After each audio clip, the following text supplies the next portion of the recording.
republic for which it stands, one nation, under God, indivisible, with liberty and justice for all. And I understand Steve's got to get to Mayville tonight, so we'll start out with the sheriff's proposed budget for 2021. Yes, I haven't had a chance to really look at it too much in detail, so I'll just give a quick summary and then give you guys a chance to look it over. Biggest thing is, it's probably about $3,000 higher monthly than what you were paying this last year. Main effect of putting 3% raises across the board and an additional $1,200 per person on top of that. Keep in mind that this is the proposed budget to the county, and I have no delusions that it's not going to get chopped up quite a bit, but this is the point in time where we have to set our budget, and it can only go down from the numbers that we propose to them. So that's kind of where we're at. Aside from that, there was about $7,500 worth of riot gear in this budget.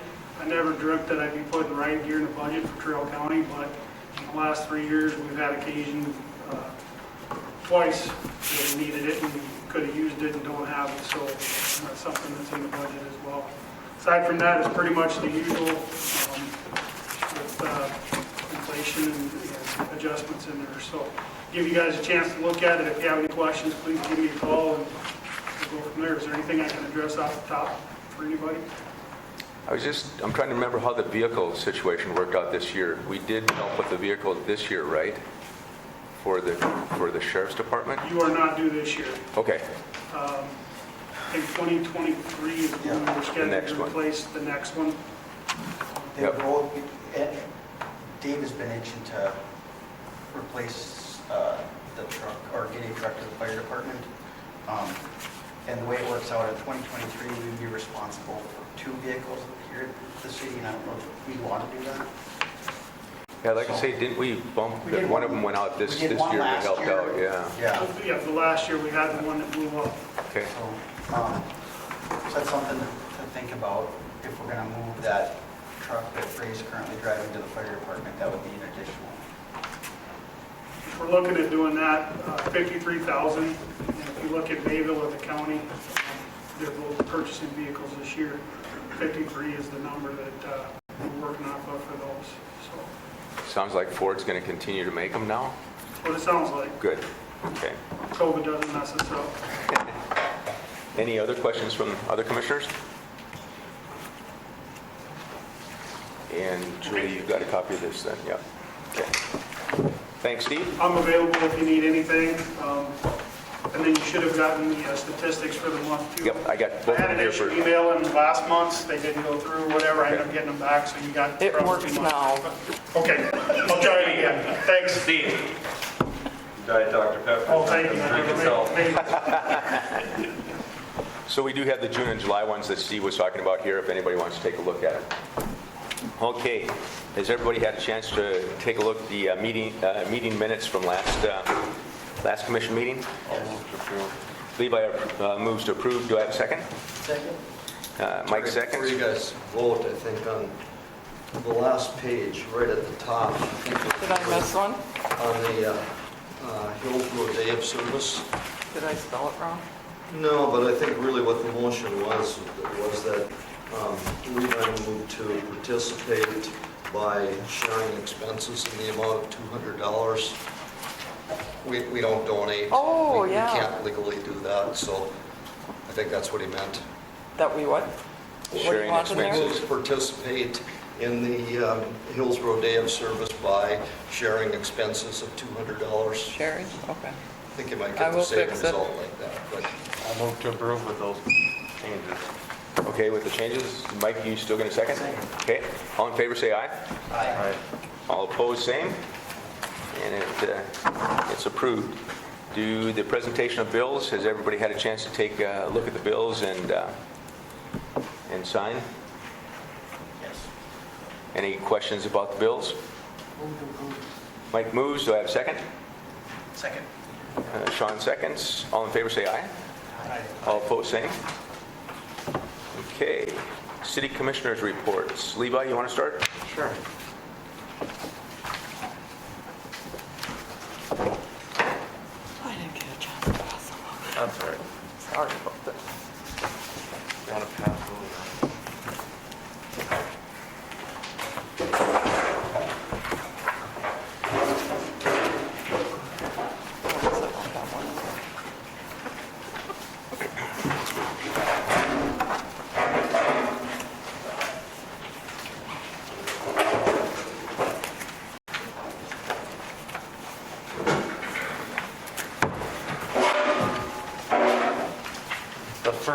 see the rec district budget, proposed budget for next year. This hasn't been approved, it'll be approved at our next meeting coming up. But I can't see it going any higher than this, it'll be lower. So the mill levy, we're looking at about 19,000 for it to cover the salaries. Salaries looking to be about 18,684, and so we're asking for 19,000 on the mill levy. The next thing I have, as far as rec district, like I said, everything has went well and done and good. Pool's been going well. I did get a letter, and that's the third page, from Esteban Garza about, he dropped it off to me asking to purchase the lot next to his, and I did put a map on here that shows you the lot that he wants to purchase. Now, if I remember right, we looked at possibly selling it last year, but then interest kind of, or the year before, interest kind of fell through. And just learning from past history, maybe the best thing to do would be put it up on bids if we were going to do that. Yeah, because there was also somebody else on the other side of that lot that said if you're going to sell it, I would be interested too. This is the guy. Huh? This is the one that wanted it. Oh, there's somebody else? Yeah, Oh, so. Because he said he's been, At the time, somebody else asked a year ago, we decided just not to do it because, yeah. And he said he's been taking care of it, mowing it, trimming trees, and he is fine not putting anything on there with the easement being there, so. And you can see he did put in a bid, but I think we might, just because there was other interested in the past, maybe it's best if we just open it up for a bid or So whatever. everyone's aware there's a storm sewer down there? Okay. And he was fine with an easement that he wouldn't build anything on that property.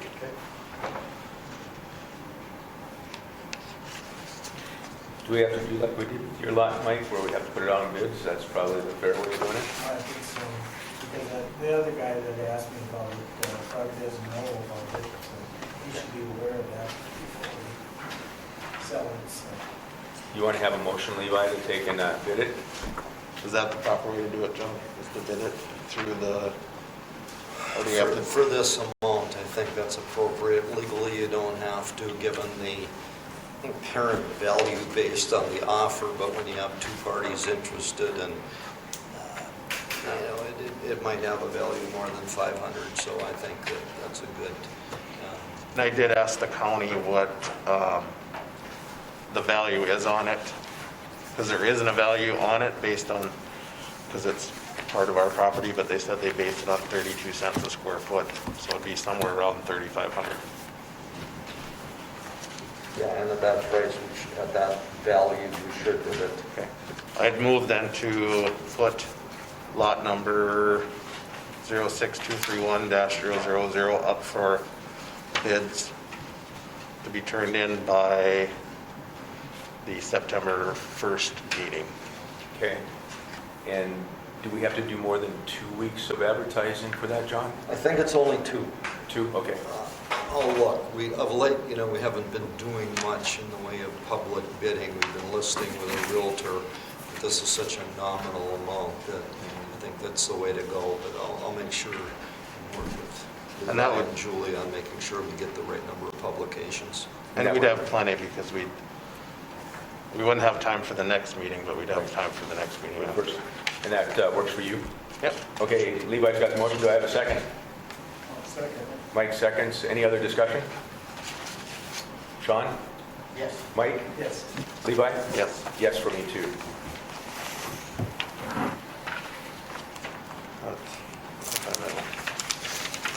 You want to keep this to the, when we get down to the new business? The Yep, facade grant? the facade grant.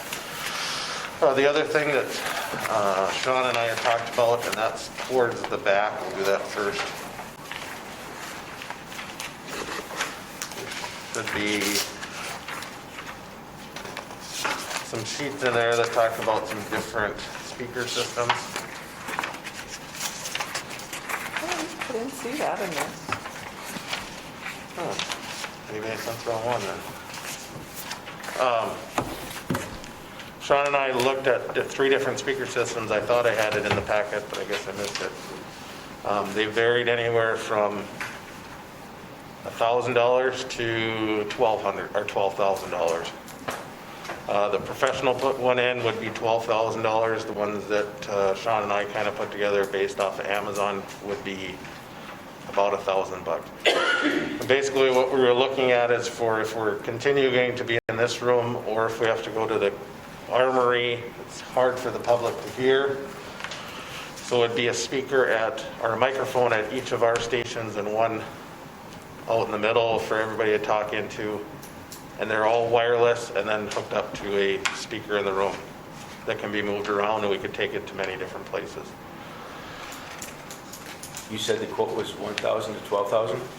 Yeah. The professional install, which means it will be stationary, wouldn't be going anywhere. About 12,000. There was a connected model that was 2,200, but I think the Amazon one that I put together was probably the best deal that we could do. And the professional one was fixed, it couldn't be Yeah, moved? we're going to be locked into one specific place with that. Okay, So, so that might not be the best option. no, the one for that $1,000, pretty, it's portable, so it's super handy, and then we can even add a camera if we wanted to at some point. Yep, this one you could, the one from Amazon we could add into the speaker system if we wanted to add a camera to Yeah, it's- send out our meetings. It was right around 1,000, was 9, well now they went up a little bit. The speaker system itself is $900 or $1,000, but we might be able to find a better deal. The wireless microphones were $240, and then there was a couple small items for about $10 each. Okay. So we're looking at 1,200, 1,300, $1,400 to be safe, so. and that's just kind of a food for thought. Yeah, we don't have to do it right now. Can you It's just- send the information out to the rest of the commissioners Yep, so we can take a look? like I said, I thought I had it on here, but apparently I didn't. And I'll make sure to send that out before the next meeting, but that's kind of what we were thinking to help the public so they can hear it. And that microphone can be moved around, it's pretty portable to set up anywhere. So I think that was an 8-position speaker, right? There's eight Yep, speakers. it's made for like, So we can even put one back for Jim? Jim, Yep. so he can be loud and vocal. Yeah. Right.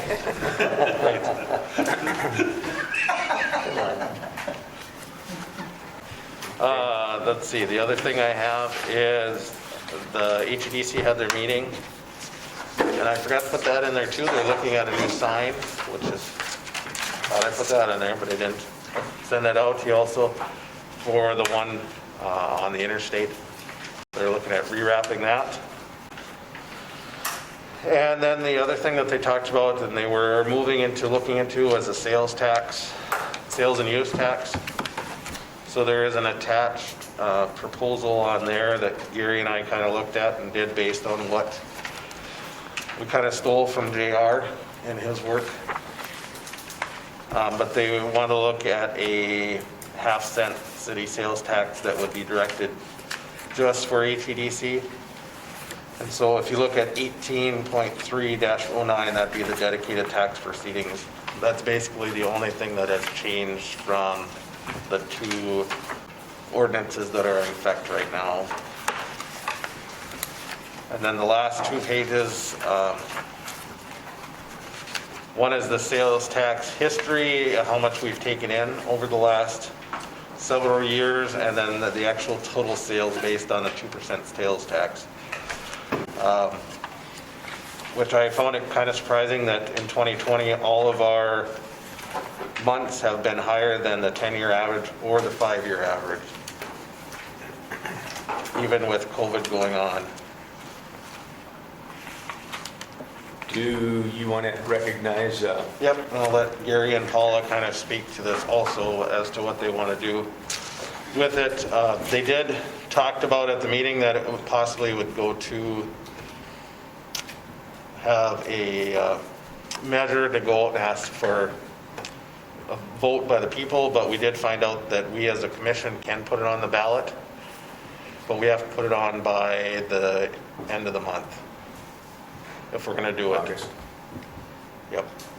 That we have to have it into Glenda so that we are 60 days ahead of the vote. And so I'll let Gary talk a little bit about it too. Excuse my slow movement. Basically, we're asking, as Levi mentioned, to go through the city with the ordinance rather than us going through the other, there's other options of getting this on the ballot. This would be the quickest for us and not having to have a special election or whatever. But anyhow, we're asking for 0.5% to be dedicated to HEDC for business retention and development, and basically what our mission is, and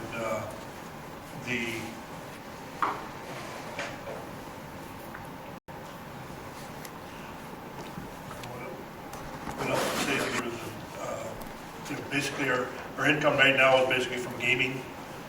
This year I think we lost about, because of COVID and because of the shut down our machines for legal reasons with the company that supplies it to us. We lost about 4 to 5 months income there. So basically our budget is about $30,000 a year. $10,000 actually comes from the city with marketing.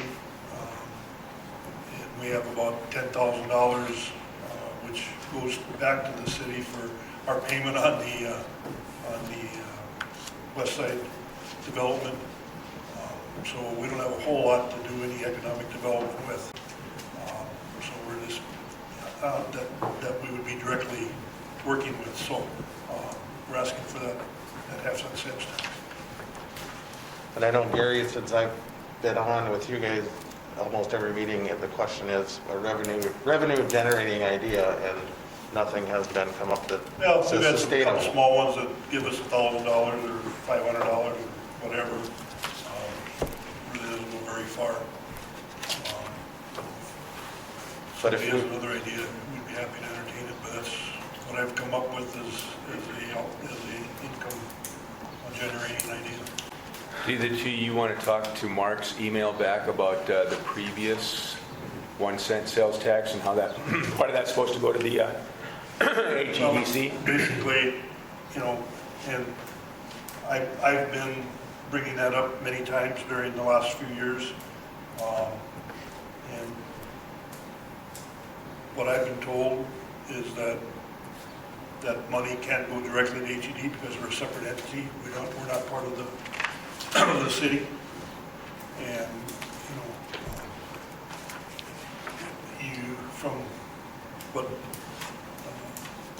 was just said as far as donation and or grant or whatever, it has to be, worded somewhat differently apparently. But I'll go back to with we were talking about the Evans business, and I bring that one up just because it was quite recent. I was definitely for the business, but that didn't go through economic development, that went through the city. I had talked to Terry, and we talked about running that through the economic development. He said we couldn't do that. And so I'm assuming that's with any loan or whatever anything else might be brought up as far as HEDC in the city. So I don't work on that side of it. I don't know anything about that side of it. All I know is that I've been on the board HEDC about 11, 12 years now, and our income keeps going down. We have nothing to promote or encourage business to come here. As you can see from the numbers, it could be $80,000 to $100,000 a year possibly. Other cities, Mayville, Hatton, within the county, have a city sales tax for economic development. I know Mayville generates between $60,000 and $80,000 a year, happens about 40,000. So I'm just going by what I know with when I work with Trail EDC, how those cities work together and promote for businesses and whatever. And this is the way that I've come up with to do the same type of business. Okay. John, is there any legal things that we have to do before we get the commission to take and vote on if to put it on the ballot, basically? But I think that that's where the ordinance process comes in. And of course, the two big things on the ordinance, number one, a first reading of an ordinance gets you to the point that it's clear that the city wants to proceed with this issue. And then the dedication of the tax proceeds tells the residents how the money would be used. We've done this a couple different ways over the years. We've had an ordinance passed subject to implementation if the voters adopt the sales tax, or we have had a first reading so that the residents know what we're proposing, what the uses would be, and then we waited with the second reading to see if the voters approved the sales tax vote. So I guess however you do it, we need to indicate to our voters there's a commission commitment to this and what will happen to the money, and then there's an election. Okay. Other commissioners? So the sales tax we have now, part of that is designated for economic development. Yeah, but like Gary says, it No, does. It's not, not to HEDC. it just It's says for economic Business development. retention and development that the city would use or whatever, but also in there is for infrastructure, Yeah. which, you know, the pool, the armory, Yeah. type of buildings within the city. So what do we do with that economic, if somebody wanted economic development, they have to deal with us and not them. That would be one of the issues, yes. And Or I it think could be that, both. I think, yeah, very good point, yeah. Depending upon if the loan or a grant was applied for with the HEDC, they would have their own money, and then we also could take and augment whatever they did if the city commission thought it was a good idea. So there is some money there for them. All they have to do is come to us to get it, right? Well, I think we've been kind about, it's not for them specifically, but when they've asked us, Well, we it have is for stepped up. economic development. Yeah, So yeah. it's basically, So like the last case where we were looking at helping the coffee shop start, that was the 10,000 that we had said that we would take and commit. That was beside, it went around what HEDC had that could have potentially been a low-cost interest loan then too. You have to remember that Jim and Trail County EDC are the primary inject points for any requests that go for economic development. And we use them because in years past, there's been loans given out that weren't real financially feasible or questionable as far as succeeding. And so we've started going through Trail EDC, through their committee, to go through the paperwork that we asked to be submitted to see that it's a viable loan and it's a good risk to take on. Now, I did ask the HEDC at last Monday night's meeting, that they should take a look at some new forms for application, because the particular one that they do for Trail County EDC for a simple low interest and small loan or a grant, it's way overkill for what I think needs to be done. So I did ask them to consider, maybe some new paperwork standards that might be a little bit more flexible and less onerous to take and fill out because, filling out the Trail County EDC one, if you're going for a big pot of money, it makes a lot of sense because you have to have tax returns and all those things that come with it. For, like, when I applied for the grant for tearing out the asbestos in the Banner building, then I just used the one that Jim has for the beautification grant that the Trail County has. But that was more appropriate for the type of money I was asking for in that particular instance. It's the same way if you're going to give out an $8,000 low-interest loan to take and do economic stimulus, I think there needs to be other paperwork that would go with that. But that's for them to decide at the HEDC level. So does that kind of answer your question, Mike? And the other thing you have to consider, Mike, is, so if we say that we're going to give money to the HEDC every year, that means that we can't use it for infrastructure and other things. But they're Already still in going our to budget. expect the 10,000 every year is my assumption, right? I guess we'll ask every year and see what the city tells us. So good point. Basically, we're at the mercy of the city for that $10,000 for marketing. And a lot of that marketing, I shouldn't say a lot, we get bills from the city that do marketing, and then basically they're passed on to us to pay them through that $10,000 also, So I guess my biggest question is if you get a half-cent sales tax approved, you're making significant more money with that than you would be any other way. That $10,000 would not necessarily be needed from us. We could use it for other stuff. that's up to the city.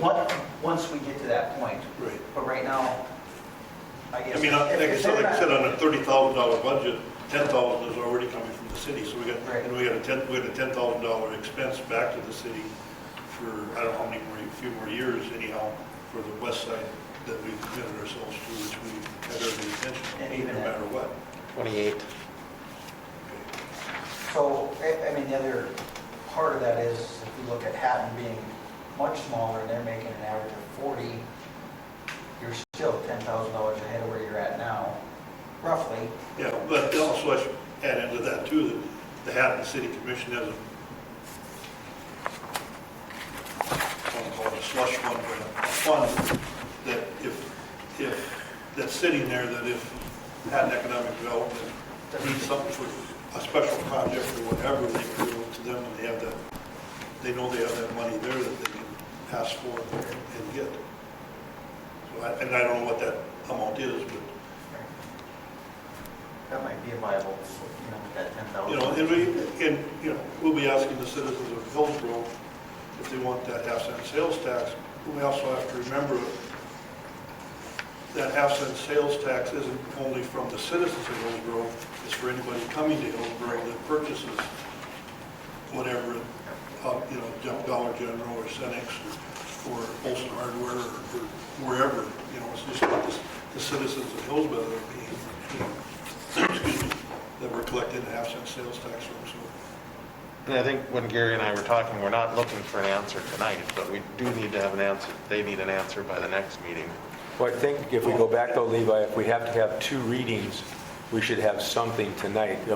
Potential, there's one way. Do we need 2 readings before? Well, that's the question that we have to answer tonight, I think. If we only have to do one with the stipulation that if it's approved, we enact it, or if there's another, question about if we don't have that, motion, then we have to go through 2 readings, is my understanding, correct? To get it on the ballot. So we have, if we do 1 reading, correct me if I'm wrong, John, if we do 1 reading, and tonight we say that we will, after that first reading, I should see the next meeting, then basically we would be able to say that, yes, we will take and enforce or enact it if the voters of Hillsborough approve it without having to have a second reading. But if we don't have that stipulation in there, then we'd have to have 2 readings just to send it to the ballot, correct? No, I don't think we need 2 readings to send it to the ballot. Okay.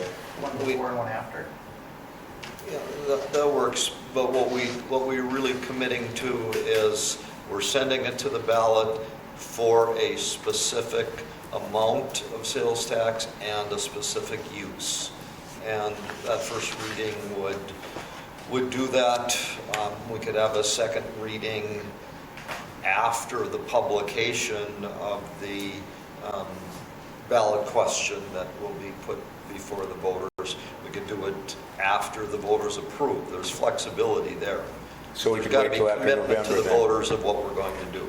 Okay, that being heard, how do we want to proceed? Do we have to have a motion to have put it in for first reading Well, for the not, next meeting? if that's what we just have to have it on an agenda item, Yep. not necessarily a first reading. But we have to advertise it. No, if we have a motion and a second approving the first reading at the next commission meeting, we would have ample time to advertise that we're going to have this question on the ballot. We'd meet the 60-day notice, we'd be okay. Okay? You got that, Julie? I think I got everybody pretty confused here. So that's, Bottom line really comes down to the question, do we want to add or give the electors a chance to add a half-cent sales tax? And if the answer to that is yes, then how do we want to use the proceeds? And we do that in the form of an ordinance approving the half-cent sales tax and the use of the proceeds. okay, so we don't have to do anything tonight. No. But I would like to place it on the agenda for next week, or the next meeting, so that we can move forward with this. Okay, The one last thing that I'd leave you with to think about, is later down on the agenda, we have the facade grant and all these other things. I mean, economic development, we haven't done much in the last several years for our community downtown by the city sticking money into it. This is one way that we can dedicate funds to make sure that a group can do something to improve our downtown area. Because I think that's something that we need to look at seriously. We have how many buildings that are empty and how many that need some. You remember when they redid most of downtown, they refaced it? What a way to advertise Hillsborough and the good that it did. And in the past, remember, it would be EDC, and now I'm on it again. I cannot see where this is nothing but good. Gary brought up a good point. It's not just the residents, but you think of all the people that come in to this community. They pay a large portion of that money, that tax. To me, it's a win for the city and a win for the EDC.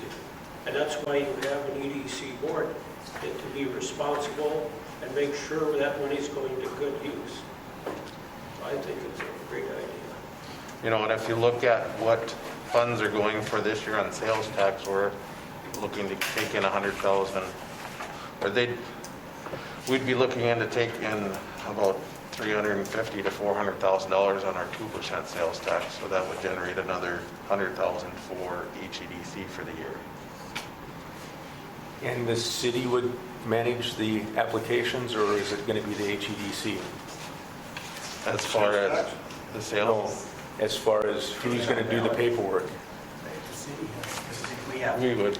The only thing left we'd have to do is, this would be the ordinance, if John wants to look at it, or JR, to make sure that it's correct, but like I said, this is just a draft. And the only other paperwork that we would have to do is a simple note, if correct me if I'm wrong, Don, just sending it to Glenda saying that we'd like to place this on the ballot, and this is how it would read. Well, I guess what I'm trying to get to is that most of these buildings would all be in the Renaissance zone. So should these facade grants be a part of the Renaissance zone application? Not necessarily. Okay, so, but the city's still going to have to manage it, Are you talking about the sales tax or the facade grant? the facade grant. The facade grant, I'll talk about that later when we get to it. Okay, so the half-cent sales tax isn't going to be tied to it. So, I mean, that's one thing it could be tied to. There's a lot of different things that we can do with, our HEDC can do a lot of things with, $80,000 to $90,000. That's, when they're working with $30,000 right now, there isn't a whole lot they can spend it on, but when you have more funds, they can start projects because you know that you're going to have more dedicated funds coming in. You can't spend much when, this year, Paula, what was it, $2,000 on the last quarter for revenue on? 1,800, I think. $2,000 of revenue was generated for gaming in the last quarter. Typically, it's in that 28,000, so So we're all in agreement to bring it up on the next one. Okay? that's all I have for that. Hey, Mike? The only thing I got a request for a variance on a lot in the northwest corner of town. He's got a 75-foot lot, and he's gonna put a house on there and face the north, and if he does that, we require a 25-foot front and rear yard, and he wants the variance down to 14 feet on the front and the rear yard. And looking at the other houses, none of them that are that new, but houses that are newer down in that area, the front and rear yards are all about the same, so. So it would be a I problem. think it fits in fine with the neighborhoods. Okay. Do we have to take and hold this till the next planning and zoning next week and then do it? I talked to You did? everybody, Okay. so I got approval from them, so I can. You want to make a motion for a variance then? If there's any questions, Okay. You want to make the motion? I'll make the motion. Do I have a second? I'll second. Sean seconds. Any other discussion? You said it's where, Jeff? Mike? What's that? Where's the house at? Or where's the? I don't have, it's northwest corner, square one carpentry, it's a vacant lot right now. Oh, okay. Okay, Levi? Yes. Sean? Yes. Mike? Yes. Yes for me also. Okay. That's all then, Mike? Yep. Sean? I don't have anything specific. Okay. Yeah, looks like the construction at the airport starts this week with Barrel Taxiway. The only other thing is they went in for a grant for a simulator to keep IFR currency out there, and they proposed that this week, I think it is, on the call tomorrow, and hopefully they'll get that. Otherwise, I don't have anything else on my side either, so without any other discussion there, we'll go on. Jim? First thing I have is we've got I think it's an early 70s truck that we have a water tank on it. We use it for the steamer and the jetter. And we've been looking at replacing it. It's got a manual transmission and it's single axle, kind of a weight issue. And some engine issues. But we found I think it's a 2000 Ford F-250 that's got a flatbed, duals, auto transmission, 80,000 miles. Previous owner is, what I'm understanding, is Bobcat out of Bismarck. So I think it has a good service record. The guy that we've been dealing with is asking $4,500 for it. We'd like to replace that existing one. We could put that up for sale, see what we get for that.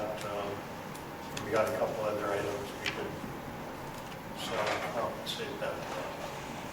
Now, we did talk about that via, yep. So I think we gave approval tentatively, so I think we can carry on with that. Okay.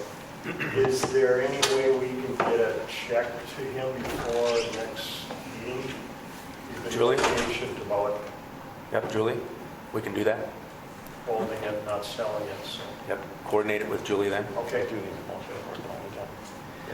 The next thing I have, I talked to Ben Hold on. late last week. They thought they were hoping to get a crew freed up and they could start on the culvert, southeast corner of town, this week. Next, I guess they're waiting for things to dry out, but I don't know if it's going to happen. But they thought they could get the culvert in, and that might help dry it up a little bit to the south because of the issue with the culvert. So hopefully they can get after that. The next thing is, I don't know if anybody's driven by Jordan. I see their caps, dozer's been peeling dirt off. There's also flags and paint there today. Yeah, what I've seen is, we have locates, sent in locates to 3 of the buildings. And I talked to Houston today, and I asked him if they're working on infrastructure or buildings, and he said they're working on foundations.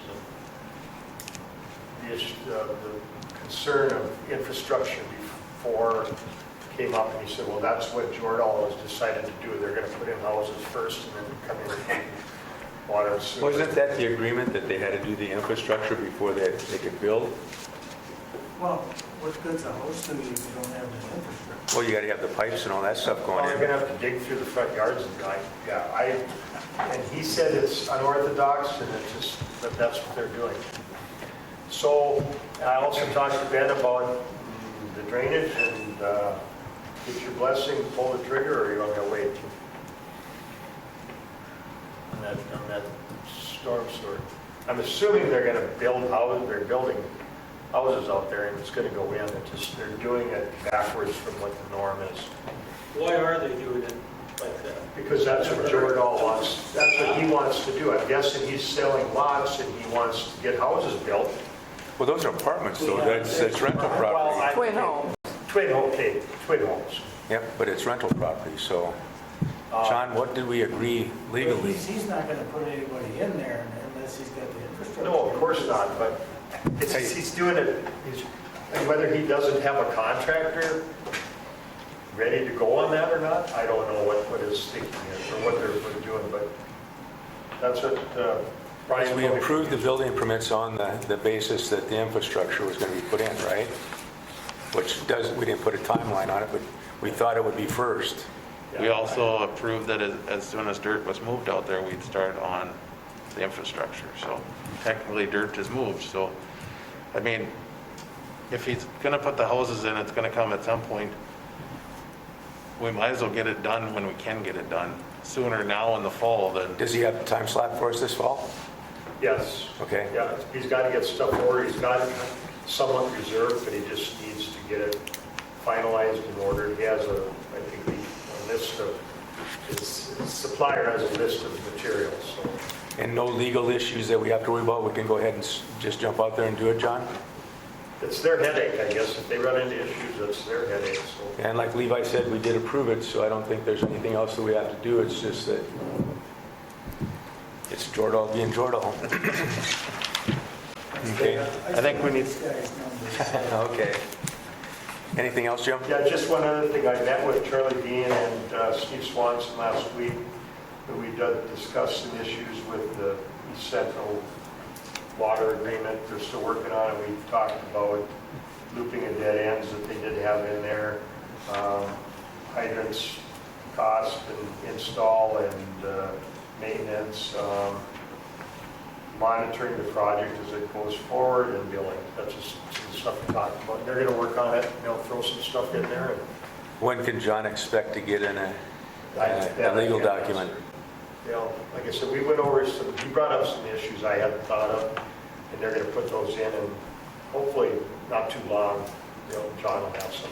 I know that I talked to Pat Mueller last week, and he's getting pretty anxious to get something going. We can't do a developer's agreement until we have the water agreement all signed and legally. Okay. They're working on it. That's all I have. I think we have to jump back, just because we talked on the phone, we didn't have an official vote. So I would move that we purchase the 2000 F-250 for $4,500. Okay, so we had agreed, but yeah, okay. You making the motion? Yep. Second? I'll second. Sean seconds. Any other discussion on purchasing the truck? Mike? Yes. Sean? Yes. Levi? Yes. Yes for me. Okay. John, from city's attorney's perspective. Nothing to report tonight. Okay, Julie? Okay. We received the county deed for the Siebel's property on the 31st. And I gave a copy to John. And Wednesday, I'm having a meeting to create the USDA application online. And that's for USDA is which one? That $1 million. Oh, so this is the... Yeah. Okay. Yeah, we're working on that on Wednesday. Water, sewer, then, okay. Yep. And Just that I worked on the budget all weekend, so hopefully, and Leslie's coming on Wednesday to go through it with me. I did, Julie did print out the preliminary budget, and because we don't have this in the other business, do we? Yeah, we do. I Okay, did. we'll wait Yep. till we get there. Okay. Okay. Steve, Sean, anything you wanted to add to Steve's presentation at all for No, Sheriff's Department? I said the only thing is that what, if we're gonna decide to do a truck for 21 versus having 2 and 23, that's the only real issue that is if we move that one up 2 years. Because I know the original agreement, I think, was they weren't gonna buy one until 2023, and we launched that one, so we bought that in 19, and we basically do a 4-year rotation, so, and if we're gonna give it to the fire department, they're gonna get, a pretty good truck, so. And we're doing some new equipment, so like the light bar and that stuff, a lot of that could stay with that truck too, which is another expense that we'll be saving. Okay, so we can take that into consideration. Yeah. Okay. That 53 pretty much would make it identical to the rest of the fleet. First, we'd be getting rid of most of what the city had purchased back in the day, so. So that'd be Okay. new light bars and everything, so we wouldn't have to worry about. Right, so with Yeah. that 53,000, that would be replacing the light bar, and I think some sirens. There's still 2 different radio systems between, the city had Motorola and we have Kenwood, and we would, with part of the new budget, we're looking at that new radio system anyway that the state's moving to, so that would, we'd all be on that same, everything should be identical. You can crawl in from one to the next and get lost in there, so. Any other questions? Okay, moving on to the new city ordinances, the ones that I was interested in. I think you're okay, JR. Any other commissioners have anything that they saw that they wanted to see about changing? I know you had one about the chickens. Do you want to bring that up? We had brought it up, saying if we wanted to do it or not. Yeah, I think you guys voted no at the last. We didn't vote on it, we had talked about it and we put it off and we never talked about it again. And there was just one person that had expressed interest. I didn't know if we wanted to move any farther on that or, because they said, that other cities have it, like Fargo, Grand Forks are allowed to have so many chickens. I don't believe they can have roosters and, if we wanted to do that or not, so. On the professional side, that would be a pain, but Which I will tell you, there's some chickens outside town because there was one running around town earlier this year. yeah, it's, Coming from somebody that has over 200 chickens that roam around her yard all day long, they're really not that bad. They do more good than they do, as long as it's just the females. I mean, the males obviously you don't want in town, because they're up at 4:45 in the morning, but, I mean, ours roam around our yard all day long, don't leave our property, and they're great for bugs, they're great eggs. I mean, they're a food source, they're not that bad to have. I wouldn't recommend 200 in a city yard, but Yeah, they do eat a lot of bugs. Do you have any predator issues with them when they're out in the yard? well, not during the day. They get locked up at night because before the sun sets, they're blind, so they can't see, so they go back to their natural roosting place. But at nighttime, yes. In fact, when we were on vacation, a weasel got in and wiped out a whole house. So they have to be locked up. But they're natural predators that are already in, skunks, raccoons. That's kind of the only issue I got is do we have to worry about dead chickens? bringing predators into the city. Yeah. So, well, what do you want to do, Levi? Well, it's not up to me, it's up to you guys if we want to move forward and put an ordinance in. I mean, if it's something that you see value in and that we should work on, then I can work with JR and we can figure out something. But if it's not something that you want to work on or have as an ordinance, then I'm not going to put time and effort into it. Well, I think if there is an ordinance, it has to be a certain type of a hen house that's portable or something structured in the backyard that they would have to be able to go into, would have to be a part of the ordinance, I think, from a safety factor. But well, and keeping, you know, it would have to follow the same rules as far as, you know, the compost that, you know what I mean? So, I can't imagine a city resident is going to let their chickens roam around their yard. I would imagine they would have them in a pen already. Yeah, I've seen those portable ones where they, you have a different opinion on what the citizens think. Well, you saw what my yard looks like. I'm Yes. sure you were entangled in them when they pulled up. Me personally, I wouldn't want them in the city limits. I think it would be more of a nuisance than it would be, that's my personal opinion. Mike? I'm with him, I'm fine. I'm not gonna have any, but, you know, I can see where people want them, right? Who would really want them? I mean, I wouldn't want them next to me. No, if my neighbor that would want to have it. Yeah, well, We pledge everything, hey, Fargo does this, Transports does this, but Middletown, Hillsborough, that's a no-no. I think you got your answer then. Okay, Okay. that's fine. Any other ones that ordinances that anybody wants to talk about? I only have one silly question when it comes to the penalty stuff. Sometimes we have the $500 and then the $1,000 infraction, and then like the Class B misdemeanor stuff. Is there a way to simplify that, so it's just, you know, just like the infraction fee and then the misdemeanor, or is there a specific reason we have a $500 one? The reason it's that is because I worked a lot off of what the League of Cities has prepared, Okay. and that's how the League of Cities has it.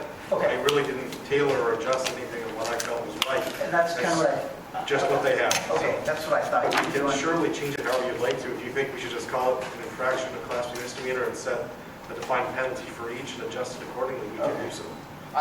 To me, it's a lot for us to try to remember. So, I mean, if we just had that, you know, that $1,000 fee and then the Class B misdemeanors, I think would be simpler, but that's strictly my opinion, so. What other cities do? What do you the commissioners think? They're kind of, I know Mayville was looking at doing the same thing that we're currently in. They had it drafted and then just kind of died, so they're still doing their old stuff, so they were in the same boat as they were looking at. It's just enforcement-wise, whether we're doing it as a city commission or we're doing it as law enforcement, if you have one set fee versus trying to figure out, wow, that's 500, that's 1,000. It's like me doing the math for a speeding ticket. I don't know why we can't just do a flat fee, but that's, you know what I mean? That's one of those, it just, if they're standardized, it'd be a whole lot simpler in my opinion. That's kind of, other than that, or the only other question I would have is in some type of enforcement that we can do for the open containers outside businesses. That would be something I'd like, just like a $50 fine or whatever, so they're not walking from bar to bar. Right now we make them pour it out, but we don't have a whole lot of teeth where if we write citations, I think that would be one of those that would go to the city versus go to the state. What would you recommend for a fine? I would say the $50 like it is in an open container in a vehicle. Okay. I think that's pretty easy. That way it's, whether you're in a car or walking down the street. Can we make that change then, JR? Yep. And going back to the simplified, that does make sense. What do you two think? Are you gonna write more tickets, huh? Is it easier? I'd be surprised. City of Mayville has it as an infraction. As an infraction, you just write it and they gotta go see the city court, you know. We've been in contract with the city for over 10 years. I've never been subpoenaed into the city court for anything. And we do the same thing over there just because it's so broad. 9 times out of 10, we make the open threat that it's an infraction. You can pay the $1,000 or you can pour it out. Well, everybody pours out the $5 drink and pisses and moans about it, but at least it's not walking all over town. I would agree to both things. So at least we have some teeth, and I know our guys are great on so. Okay. So, Mike, you the same, go along with what Levi? Okay, we'll make that happen then. The other, I did remember this one thing, and I think you maybe answered it, JR, but I couldn't remember. Or we weren't sure. So we have sidewalk ordinance, we have some sidewalks, and we have some without sidewalks. So how does that affect in the ordinance? Because there's some areas that don't have it, and I do remember you asking this, and I remember the email. I'm just trying to draw from memory now. I believe it was in regard to maintaining sidewalks, in which it was, the ordinance is currently written that if there is a sidewalk, you are required to maintain it as the property owner. It doesn't require you to build a sidewalk for yourself, though, unless the city actually imposes an ordinance requiring sidewalks to be built. But as it is, it should just be a maintenance ordinance is the way I would phrase it. Because you are correct, some Can they take out their sidewalk then? No, once it's in. Once it's in, it's got to stay. Good? Yep. Okay, Can I ask a question about sidewalks? sure. So you guys imposed something about removing snow from the sidewalks last year. And I was actually supposed to ask this a while ago. Being the owner of a company that does snow removal, we've had many guys go in, clear the sidewalks off right away in the morning for the city to come and blow them back in. So are we going to look at something different so the homeowners aren't getting notices about cleaning their sidewalks off? We don't send notices out for not cleaning your sidewalks. But there was an And- ordinance put into and place. it gets to the point, Bambi, at the end of the year, that we have nowhere else to put the snow and have no choice but to put it on. Right, I was just supposed to ask if that's going to be enforced, because we've had residents that have called and complained that their sidewalks aren't open, but they did them already that morning and they're not paying to do them again. So I was supposed to ask this a long time ago. The ordinance was put into effect not necessarily for the residential areas, it was more for the business areas that weren't clearing their sidewalks. We had some businesses in our main area that you couldn't even walk down the street because you had to walk through 5 feet of snow. Right, I understand the no place to put snow. I understand that. It was just a question that was brought up at the end of. And there it is stated in the snow removal policy that at one point, sidewalks will be used for storage. Oh, yeah, we started too. I do. Yep, and then we don't have an expectation that they have to be cleared off. But most of the streets that we put in the ordinance for, that need to be cleared were on the sections that the Right. Public Works already takes the snow out. They don't pile it on the All side. the way in. Okay. So it's not, because it's basically Caledonia from Wells Fargo to the school, and then, Right, and they do a lot of accounts on those roads, so that's why they were questioning, are they going to have to go in and do it again? I think we're safe. That would be between the private contractor and the homeowner, I would assume. Well, they were just concerned that they would be fined or get a letter because their sidewalks weren't removed. No. Remind me this fall, and I'll take and do a mayor's corner too to kind of address that. I've been kind of missing out on getting those out, but that'd be a good one to kind of highlight on the webpage, just so we have some more conversation about it. Moving on to Public Works Finance, Julie and I, we talked to Bob Hebel, Goose River Bank, and we did add in the building, 140 or was it 145,000, Julie? 145. And what we did is they allowed us to keep the 2.95% interest rate. They added another year, basically, so it's a 6-year loan now with $50,000 down this year. It brings our yearly payment to right around $63,000 per year for the whole package. That would be the snow blower, the end loader, and the new building then for you. So I thought that was pretty good, keeping that.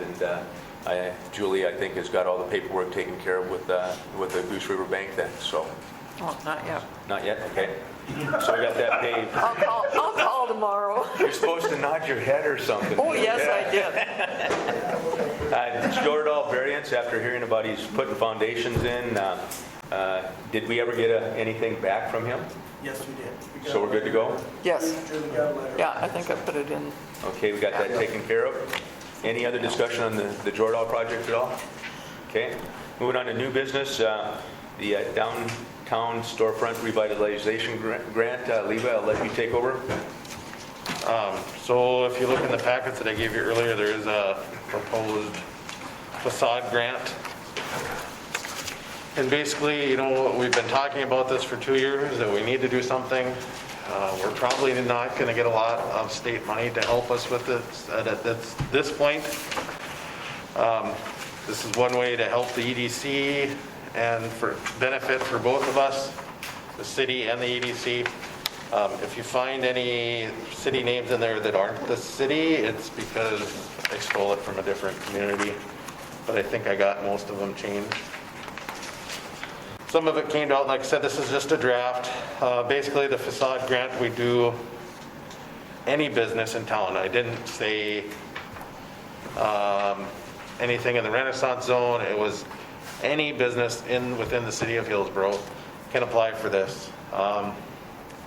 They can do anything to their front, back, or side of the building, windows, shutters, gates, whatever.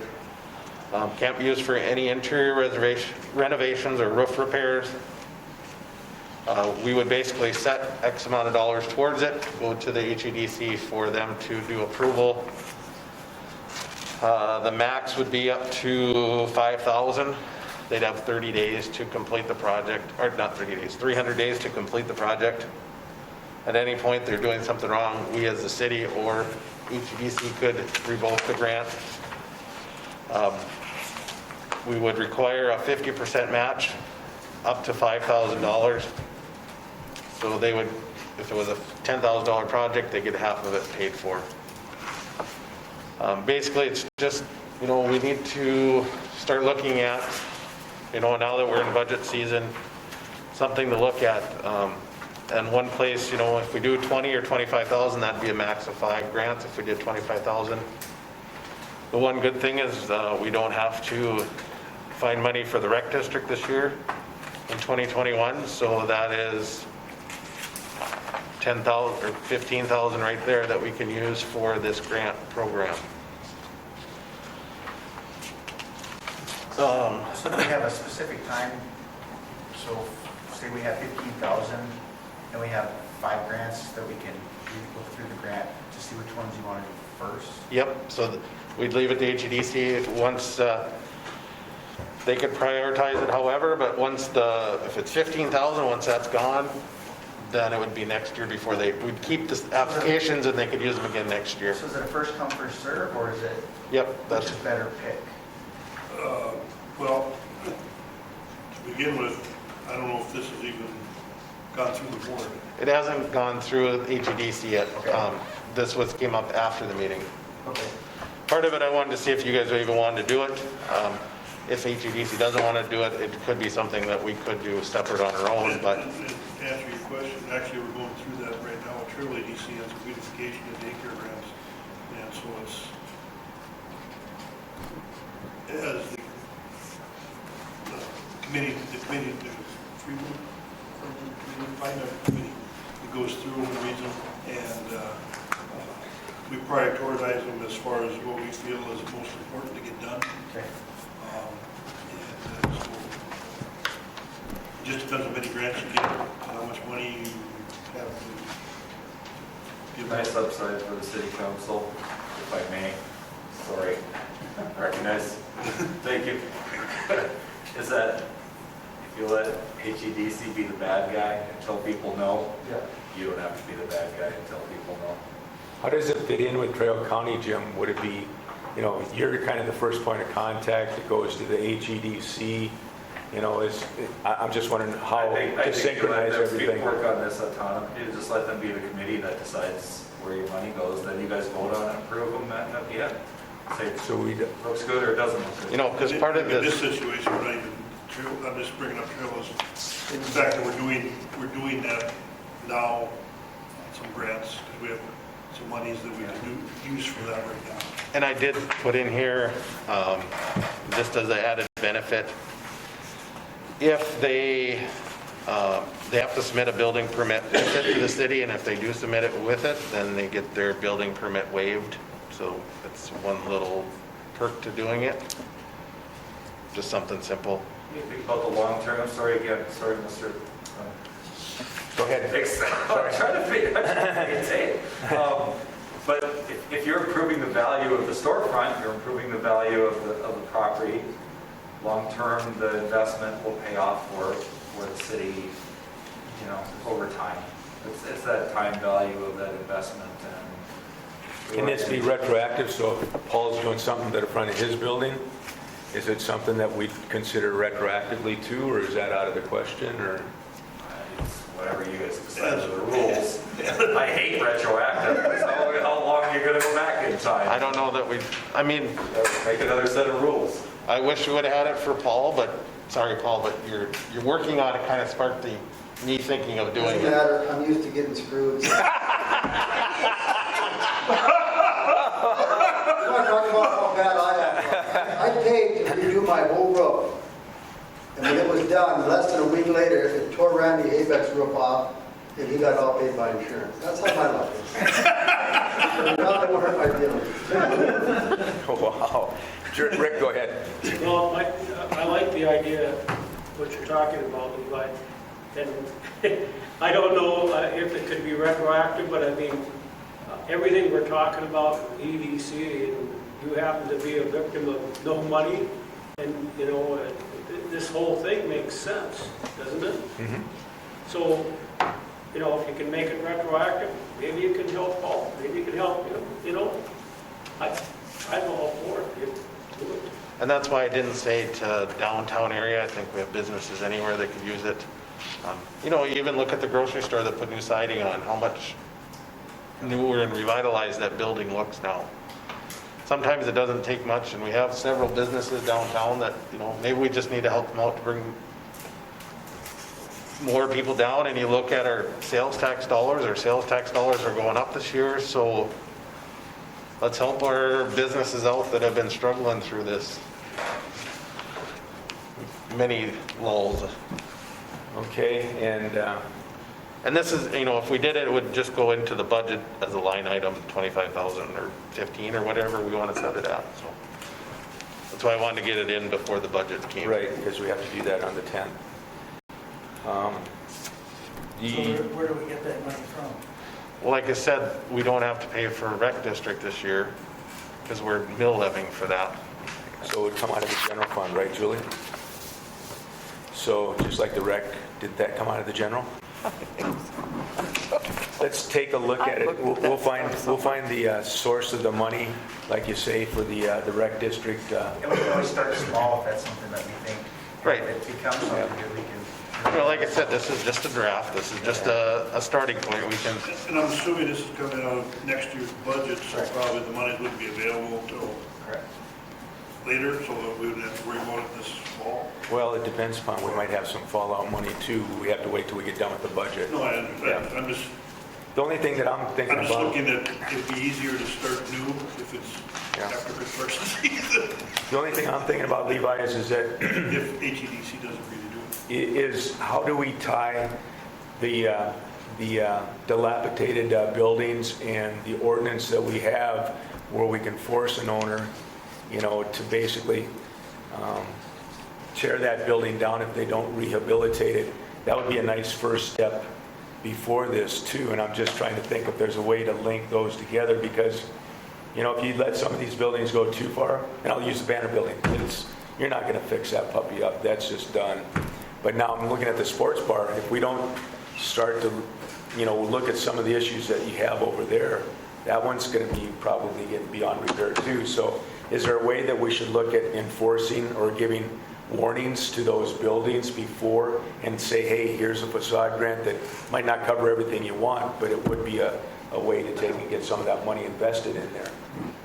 And I think that would be part of the process of, you know, going through and prioritizing who would get the funds. Because, you know, if, for example, if the Banner building wasn't be able to be in repair and they came up with a grant and we said, yeah, they'd probably one of the priorities. It said if it was one of those buildings to be in repair, but that could be the one that would. Yeah, and that one doesn't really fit the facade grant because it's going to be torn down. And Right, but you know what I'm saying, if Yeah. that building, or let's say this building was in repair and was owned by a private citizen, then You know, we could years say, ago, when they got a facelift, everything looked nice. But I think when you're talking about grants, drive through the alleys, and you'll see bricks falling out, and all kinds of stuff. There's a pretty big hole in the back of the one. I know what you're talking about. Yeah. we've got lots that we need to work on, and I think we just need to help out some of these citizens and business owners to do that, so. So do you want to make a motion then to take and... Well, I kind flesh of this want out? to, you know, what are you guys thinking we want to start at? Is 5,000 a good number, 50% match? Do you want to start with 3,000? Do you want to do 20,000 or 50? Do you want to spend 100,000 on I this? think 5 is a good number. I do. Yeah, I do too, and then I think we need to let Julie kind of scrub the budget and find out if there's any fallout. And then for next year, we might be able to raise it up to a certain level. Well, this would be for next year, not this year. Well, there might be some this year that you might be able to get too, so. Because we're going to project high, and we might be able to come down for it. But I do have some bad news from the League of Cities that we'll talk about when we get to that part. But So what you're asking for is just a consensus then, or do you want to have a motion to take and pursue this and, put it together so that it's a viable package? Well, is this something you guys want to mull this over some more, or is this something that you just want to pull the trigger on? Well, I think it's a good idea, and if HEDC gets their own money coming November, then that would allow us to take and again, probably utilize some of our money for this. I like your assumptions. Yep. I think You know what? And it may become a big enough program that they can take over on their own. You just never know. I mean, so is everybody okay with it? I'd move that we start a facade grant in 2021. Do I have a second? Second. Mike seconds. Any other discussion? Sean? Yes. Mike? Yes. Levi? Yes. Yes. And we'll make Dave, manage it then. Since he's not here.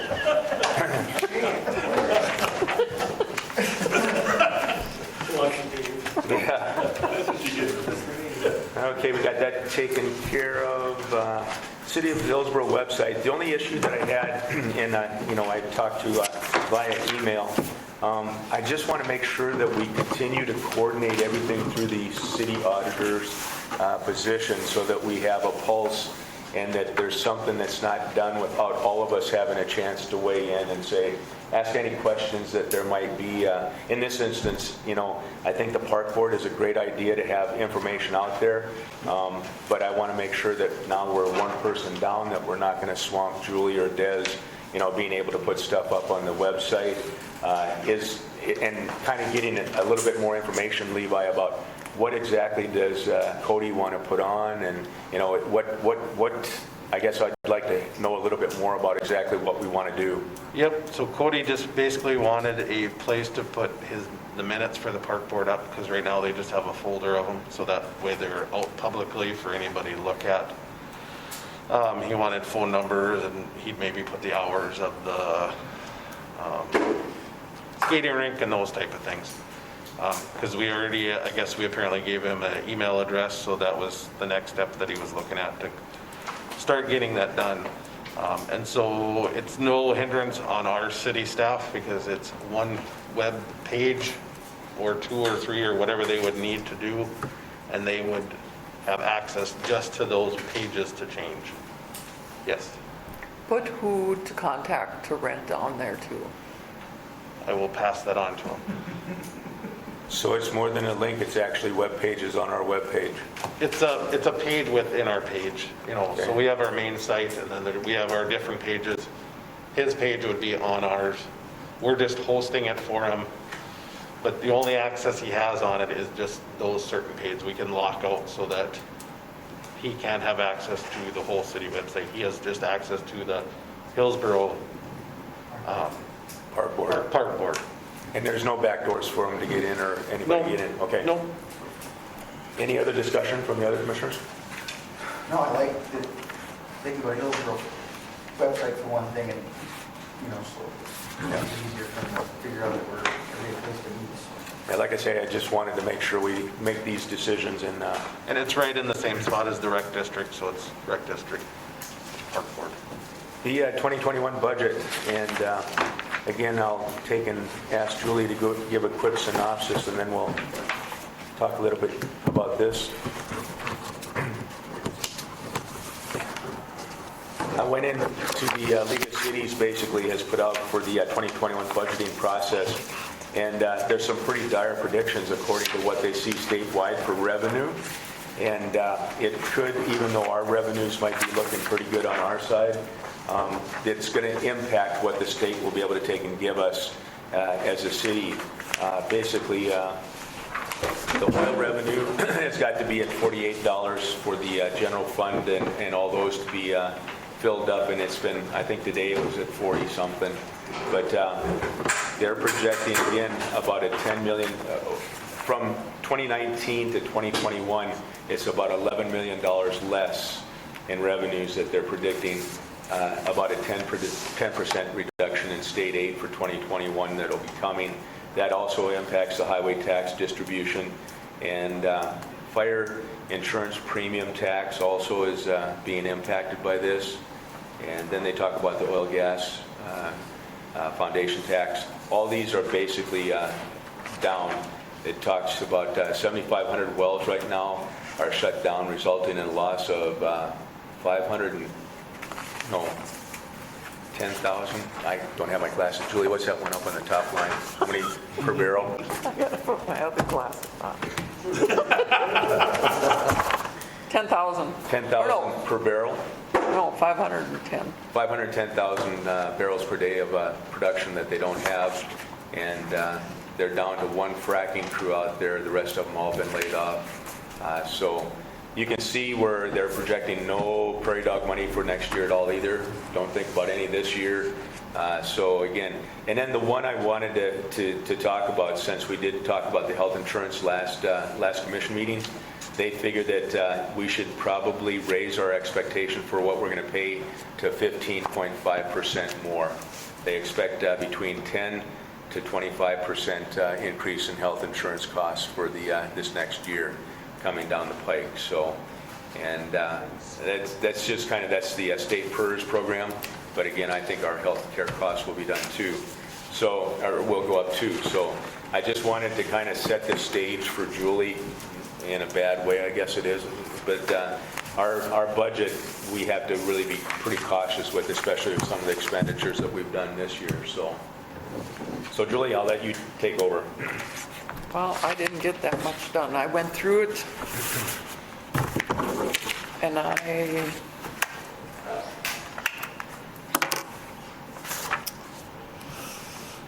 added in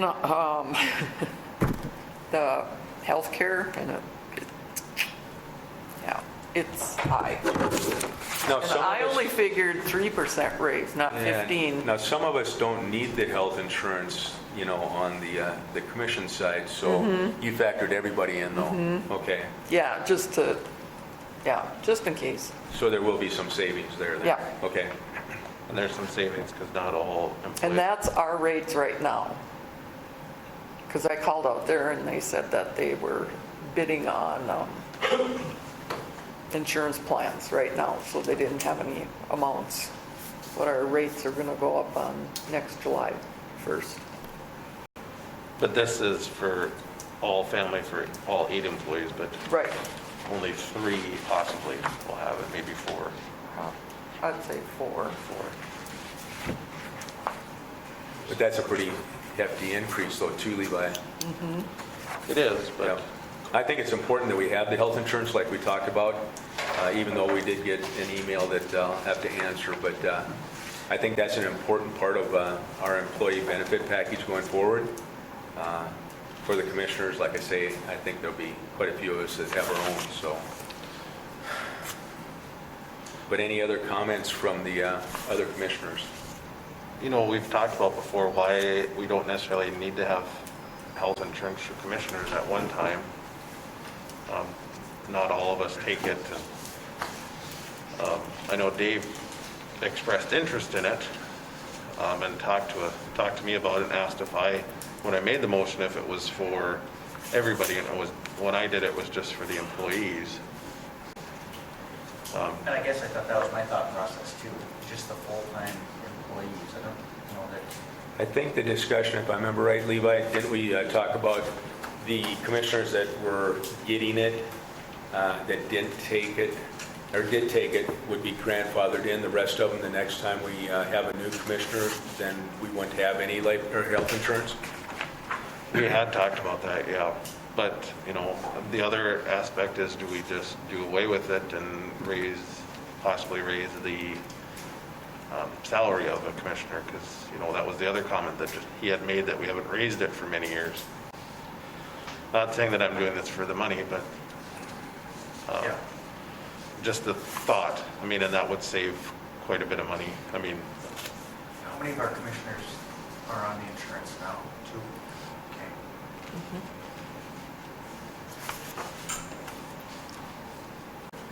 And would they both do a family then, you think? I don't know. Mike, what do you think?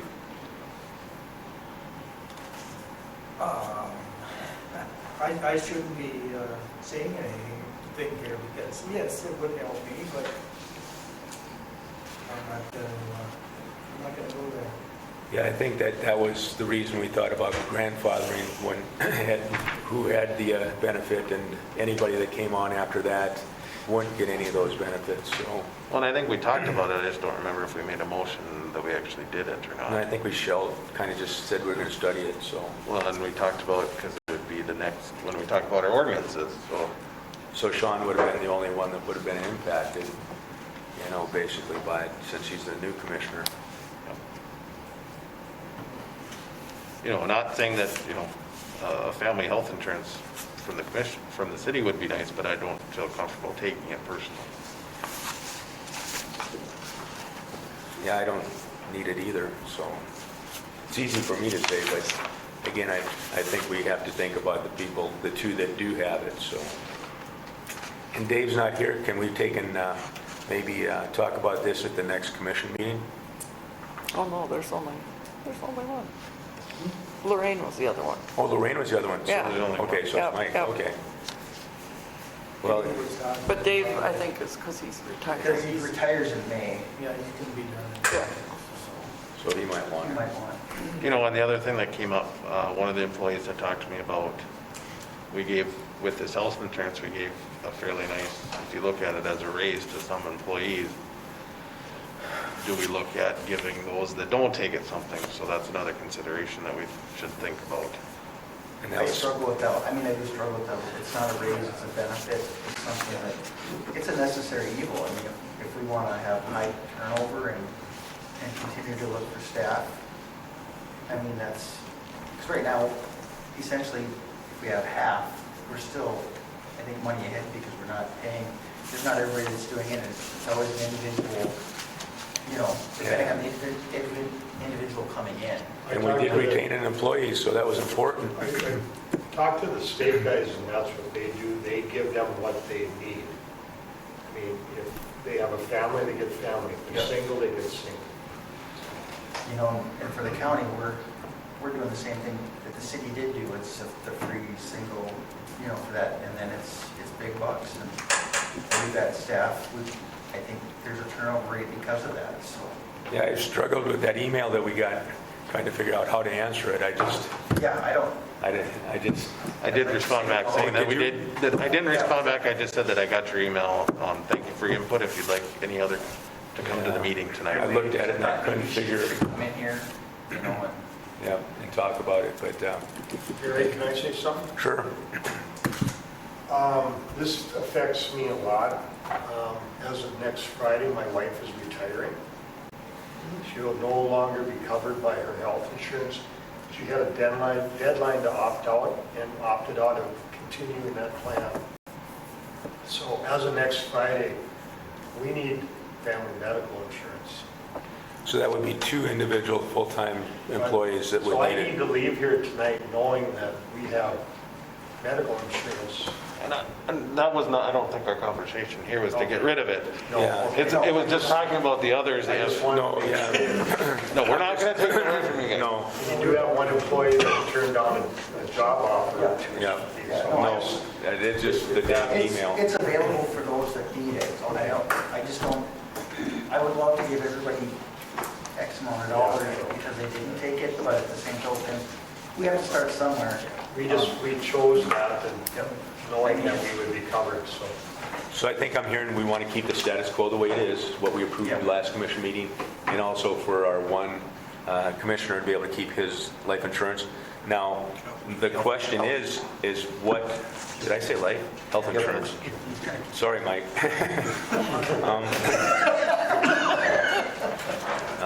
But what I guess the question that I have is, what will we project for the budget? We don't want to use all these numbers because they're way high. Right. But we probably could cut it back to half and still be, high enough that we would have protection going into the actual budget in October. So I wanted to make sure the other commissioners felt okay with that we don't have to use this number But I'd say if we cut it back to half, that keeps us up high enough so that we have a little bit of play, and we can adjust after the preliminary budget going into the primary budget that'll go in Okay. October. So it takes- Half of the two together? Yep. Terry, Yes. can I say something about this insurance? Just from my own experience, I think I said it before, but I think it's a great thing to do because it costs a lot of money to retrain. When you've got a good employee, you give them insurance, that retention means a lot. Yeah. And I think one of the first things that people would come and ask me, for an interview for a job is, do you have health insurance? Yeah.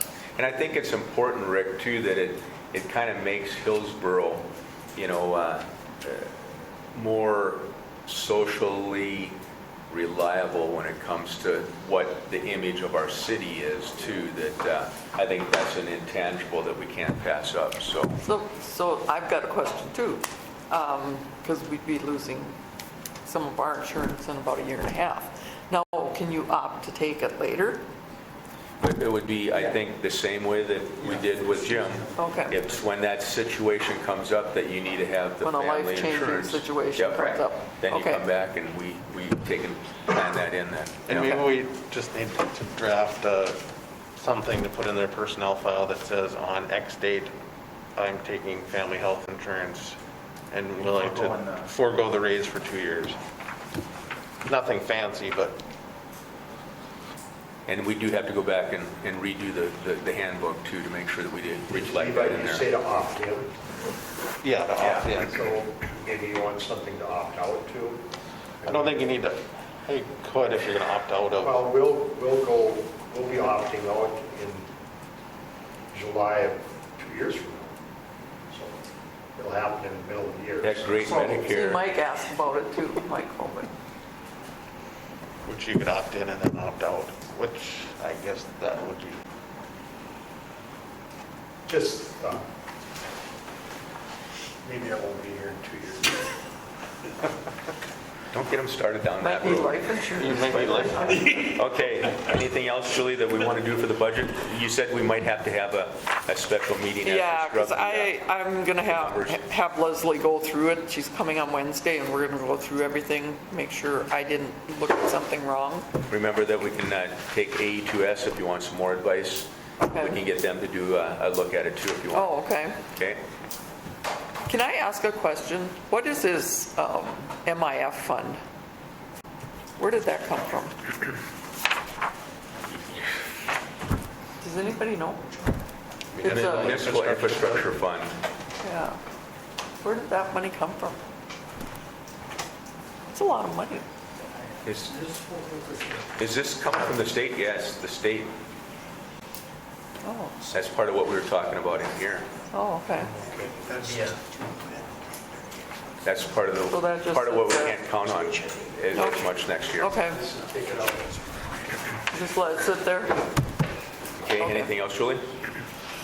No, should I send it to A2S maybe? Yes. And have I- them look through yep, it? And if I could get that copy to take home with me tonight. No that'd be problem. perfect.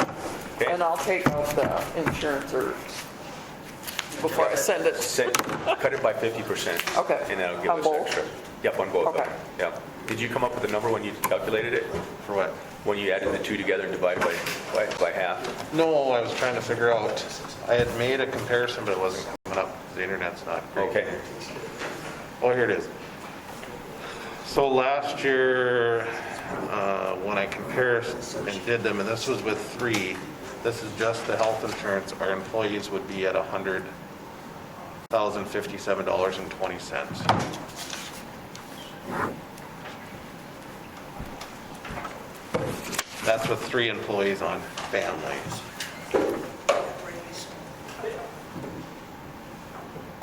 And that doesn't include the commissioners. Okay, so we would be well above what we project, and that'll be fine, I think, cutting it in half, and we'll have extra. Okay. But that doesn't include dental and vision, but Yeah. that isn't that much. Yeah. Okay, moving on, unless there's any other discussion? Are we okay to send it out to the commissioners so we can look at it before? I'll lower that make that stuff. adjustments down. Yeah, and then I'll send it, because it's kind of a sticker shock. And the last item that we have here is the EV charging station invoice. And again, this is just more coordination, Levi, than anything too, that I want to make sure. So we have an invoice that Levi sent to Julie, and I wanted to make sure that the other commissioners knew that that's half of what they need is going in for the EV charging station. But the issue that I wanted to make sure we had a chance to is when I talked to Keith the last time via email, if we move it to the Caledonia corner, then he was going to check with his accountant to make sure that there wasn't any adjustments that would go in to reduce the grant fund. And so I hadn't heard back from him, so that's why I wanted to make sure when we have what I call major muscle movements like this, that the whole commission has a chance to weigh in and talk about that. Well, and I didn't expect this to get paid till the meeting tonight. Right, but I wanted everybody to have the discussion so that everybody was, aware of it. But going back, Jim, did we get any of that staking done, or how long? We can't wait too much longer before we pull the trigger. No, the staking hasn't been done. I guess I didn't talk to Steve about it, but I can make contact with him again tomorrow. Okay. I think with a little bit of jockeying around, I think it'll work. But I don't want to have to back vehicles in there. That's the one thing I don't want. So what I'd like to do is just... I can talk to him in the morning and see if he had something scheduled for someone to come up and survey it, get that out. So you're going to have to back in or back out, so. Well, and that's why I think the corner would be much more, a much better solution set. Not only does it get it downtown, but now we have 290 degrees, Levi, where if you have a back plug-in, you can drive in and plug it in.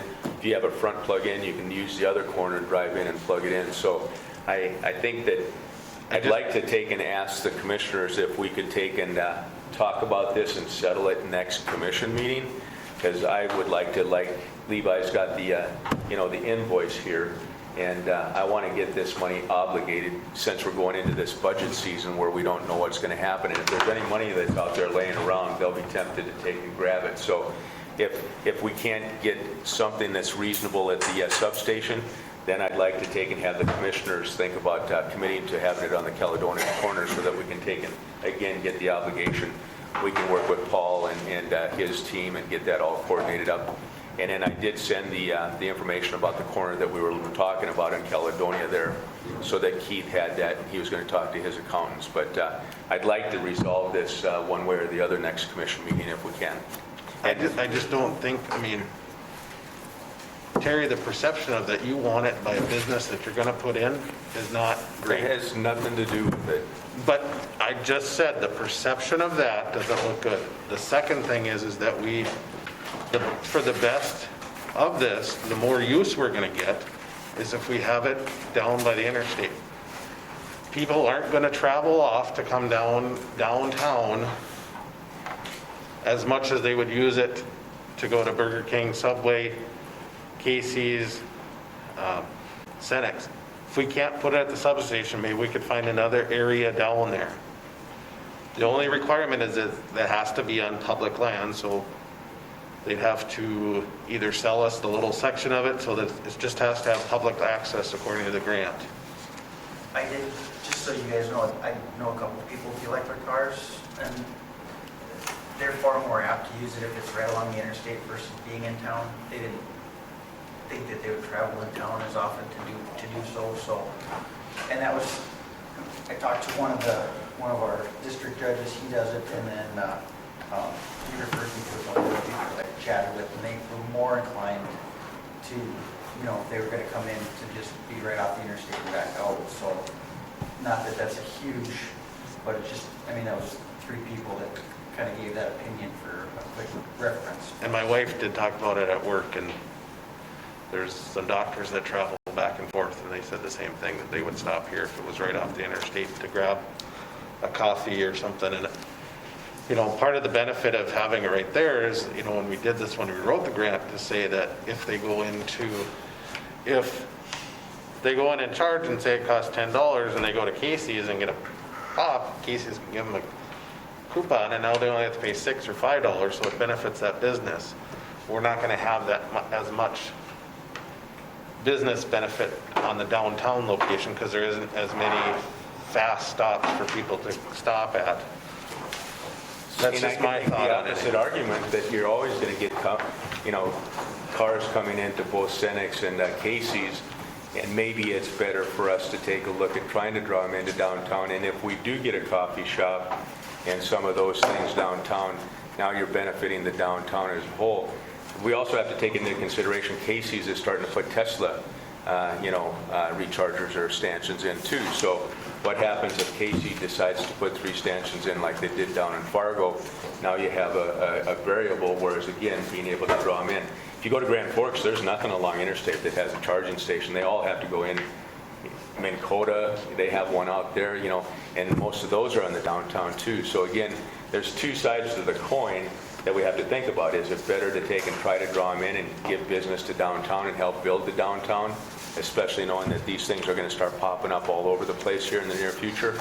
To me, we're right in the middle of Grand Forks and Fargo, and it's more convenient to pull into a charging station that's not really being overwhelmed or that you have to wait in line for. To me, it's more about the timing versus the actual location of where it's at. And the convenience of being able to not have to back in or back out, I think is a consideration too. People will bypass it simply because they have to do that. So, but again, I would like to take and resolve this the next commission meeting if we can, and try to take and figure it out so that we can get the money obligated. The only other consideration that you may want to take into factor is that Greenways and ChargePoint have been holding their price for us after they made a price change back in March. So I don't know how much longer they're going to keep it for us. So do we need to By saying that we are going to... make that payment today? Well, I would recommend that we do this, just holds it for, locks in the price, correct? It locks in the price Half of it, and yeah. starts building and they'll ship it. And it would come out of the grant fund that Julie would have. And again, the other part to think about, and I don't want to belabor it, because again, I don't think that, but if we have to buy land, public land somewhere, that's going to be coming out of the grant, and it's less that we would have than for operating over a year too. So, and trying to figure out where and who's going to sell us some land out in the west side is going to be another tough one to figure out. So, but if it's okay, I'd like to take and try to have this resolved next commission meeting so that we can do. And Levi, what I understand is, do we have to have a motion then to take and pay this invoice, or can we just go ahead and have Julie put it out since it's a part of the grant? Well, that's the question that I have a lot of times when we do this is, we approve things here and then we have to, in the past, we've had to wait for bills to get paid. Are we under that assumption, or if it's been approved, then we just pay them? The grant has been approved, so we have the grant money available for us. So I'm assuming that we can make the payment, the invoice payment out of here, the half price, right out of that grant fund, and that'll be taken care of. So I don't think we have to reapprove it, but that's my opinion. John, is there something that you think is different? No, I don't think so. Because in the past, for some things, we've had to come back after we approve something at a previous meeting, maybe work to be done or whatever, then we have to wait for the check to get written, even though it's already been approved. So Julie will So where write a does check. this come out of?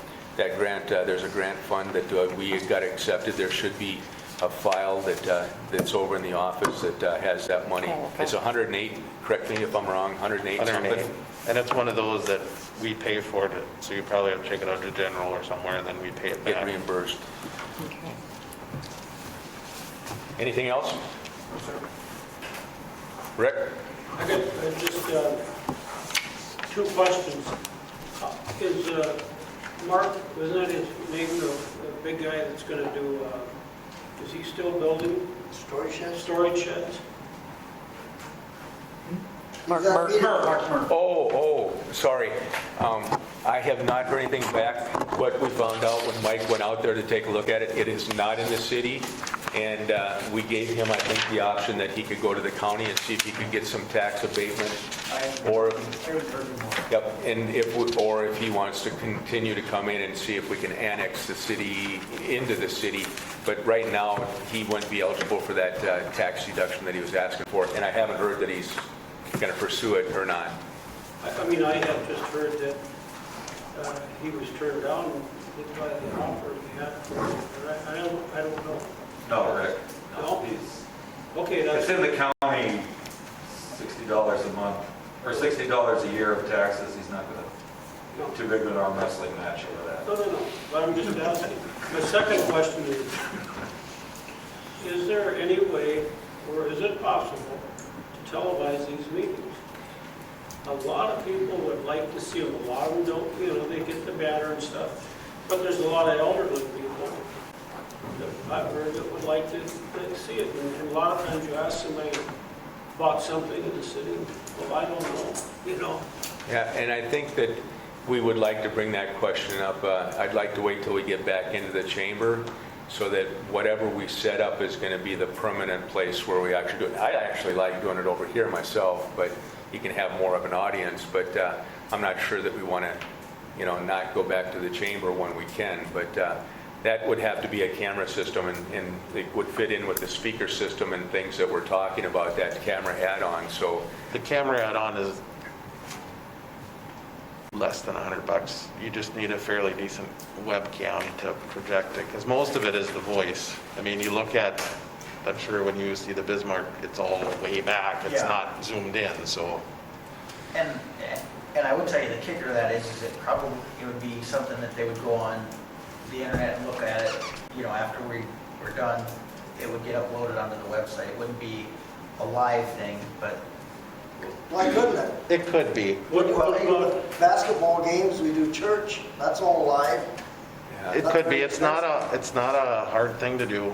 Basically, we'd need a computer, we'd need the speaker system and a camera. We'd have it done for less than $1,200. another issue that we have here is that the Wi-Fi doesn't come this far. So again, if we get into the chamber and get back to normal operations, everything should be up and set to go.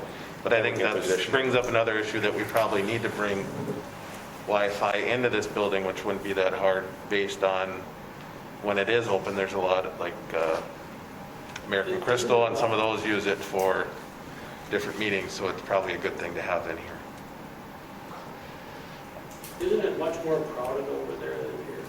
That's Like I say, I like this facility myself, I but think it's great. now you're kind of downgrading City Hall too, so it's a double-edged sword. You're gonna be lucky in the future, there's gonna be a lot more people sitting here. I think there's gonna be some interest shown in the future from now on. It's terrible when people come to me and want me to come up here and ask a question, which I'm old and senile, so I hate to do it. Having said that, and going back, changing the subject entirely, talking about Front Street and getting everything nice and spruced up, and I'm 100% for it, I was 22 years ago. What's happening to our ice cream parlor? One of you two? I didn't know what it went to. Ice cream parlor. Well, didn't we okay some money so they could get started, or aren't they going to do it, or what's happening? I guess that's up to the business people, I mean, the people themselves, what they're going to do. Wasn't the city behind some part of it, though, as far as, We were supportive of it, and we're still looking forward to that being opened up, but I think that she took a different route, and I think she's having issues with the contractor backing out and not being able to get the work done. The timeline that I was told a couple months back has fallen by the wayside, so we're still optimistic that it'll happen, but I know that she's had some issues with contractors is the last time I talked to her. But I haven't heard that it's dead, so, and I don't know if she's talked to you at all. That's the right way to say it, so you just said it. It ain't dead, but it ain't currently alive. well, I was just wondering, because it'd be nice to have doors open and... You bet, the more that we can draw. Whatever business it is, So, I think that's where she's. I've heard that it's dead issue, but I don't know. You know anything, Terry? I didn't hear Rick, I'm sorry. I've heard that it's just a dead issue. I just have Scary or Pete to heard it. No, I haven't heard that it's dead, but I haven't heard it's like gypsum. Yeah, it's been about a month and a half since the last time I talked, and they were still planning on doing it at that point, and it was more about her husband's business, you know, getting it moved than it was anything else initially. So I think I think it'll still happen. It's just trying to get anything done right now. I'm trying to get the damn Banner building tore down and trying to find people to do that. I still think we should take and have a practice fire, but don't tell Dave that. But yeah, it's just a condition of not, they're so busy right now, you just can't get anybody. Just need a big tow strap, tie it around the building and pull it to the west. Well, one thing that I would ask, one thing that I would ask is that after talking to Cole after the HEDC meeting, that he says there's some really good wooden floors in there.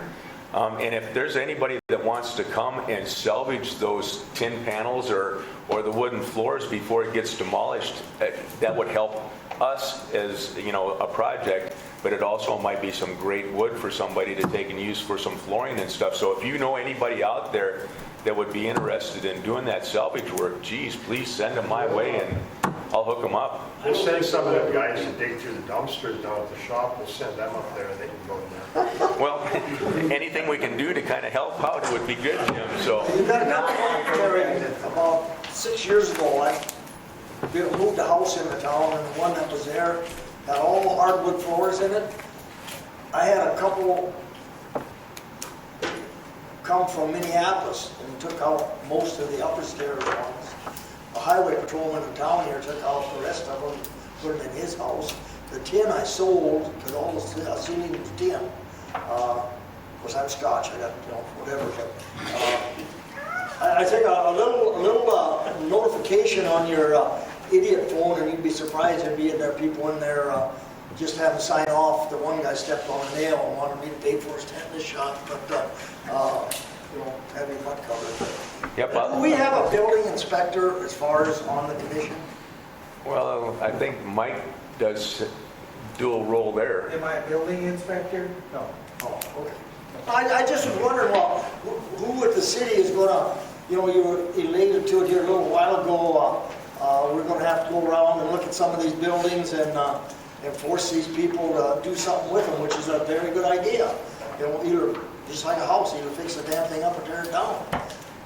It might be time for Levi to take and bring it up again, but I think he had kind of explored the possibility of sharing a building inspector between Mayville part-time and Hillsborough part-time, and that might be something. And it's probably the appropriate time to start talking about it again, because when we start building out there, talking to Pat, he sold 3 lots already out, and we don't even have the final plat done.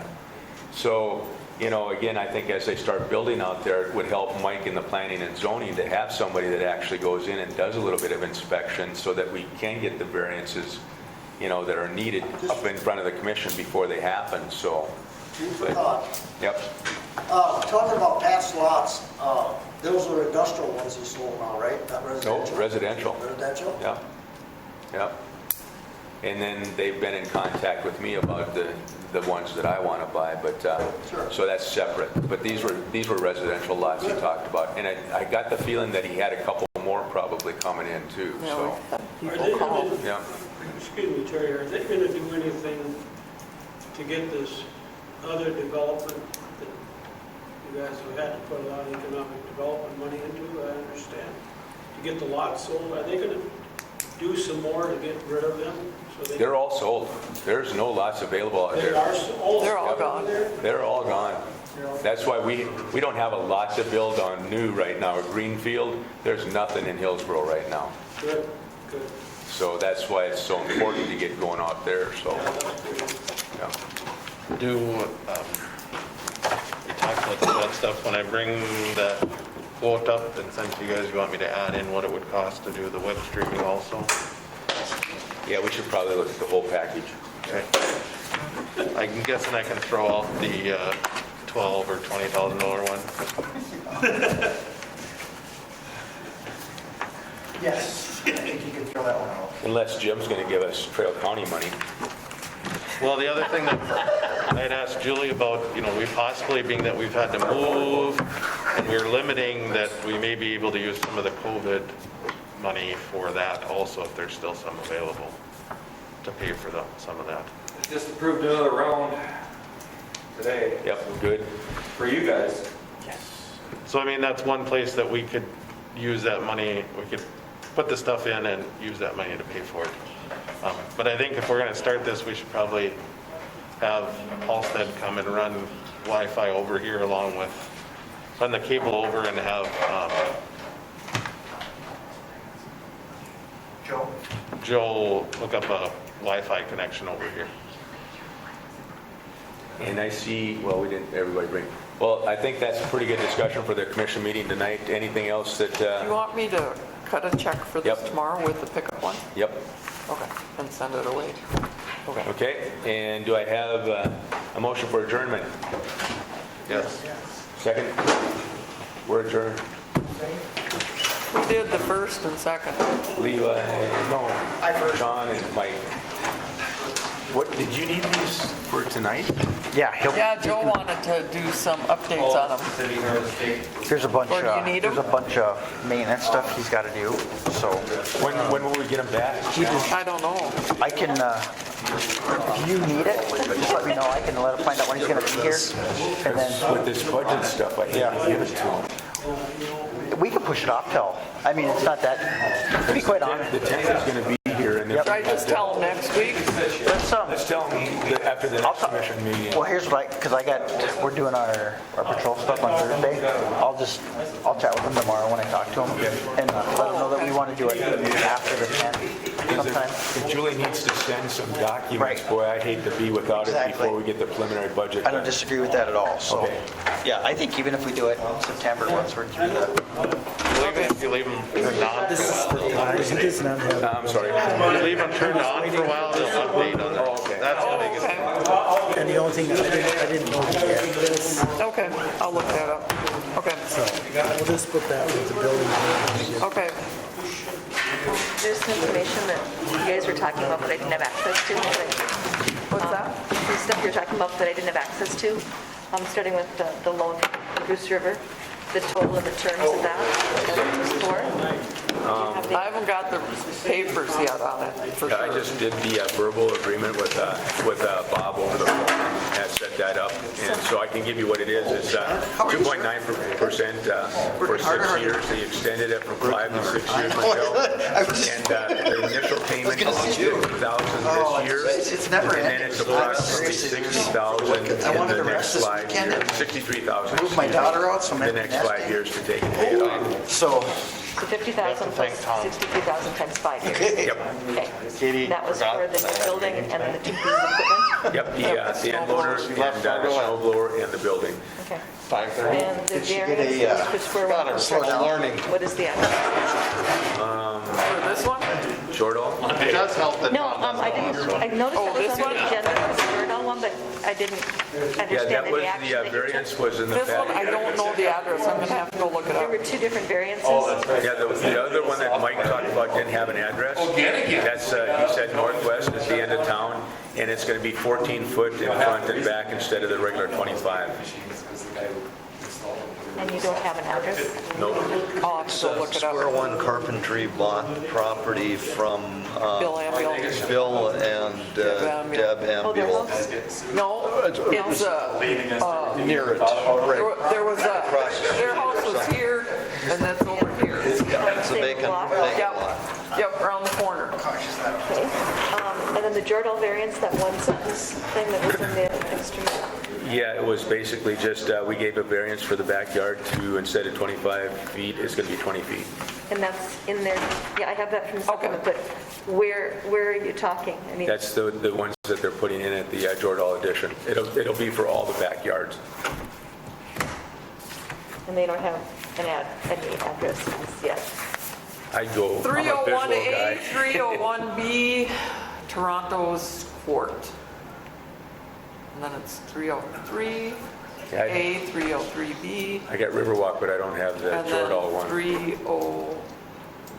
whatever, what's the next number? 1, 3, And, Julie, could you 5. email those to Michelle? Yeah. and then the sheriff's office proposed budget, do you have a copy of that? Oh, That was shared with the board. yep. You want my copy? I've got the got a original copy, back okay. there. So, And yeah, he then- didn't get that to us till, Then the budget handout that you gave them to consider at the end of the meeting. That would have to be the one pager instead. yeah, of because the- I haven't really, I gotta Yeah, fix. can she take and email you a copy of this? This is all the separate ones, and all you needed probably is this one. Just something so I can follow along the discussion would be really good. Here, I'll give her this one. Good luck, I don't think that's gonna I'm work. gonna try after all these years, John. There we go, Michelle. Remember sitting in John, Mark's office here when he was the director, trying to sort out numbers? Yeah. So, okay. Everything kind of came right at the end and it just, Just gotta have that off, Joe. oh, okay. Do you want to keep this? No, it doesn't look good. Okay. I can't, mine won't update. And I don't know, Joe changed it once and I never got a password. So Oh, I can't do anything with it. do you want to? I get my emails that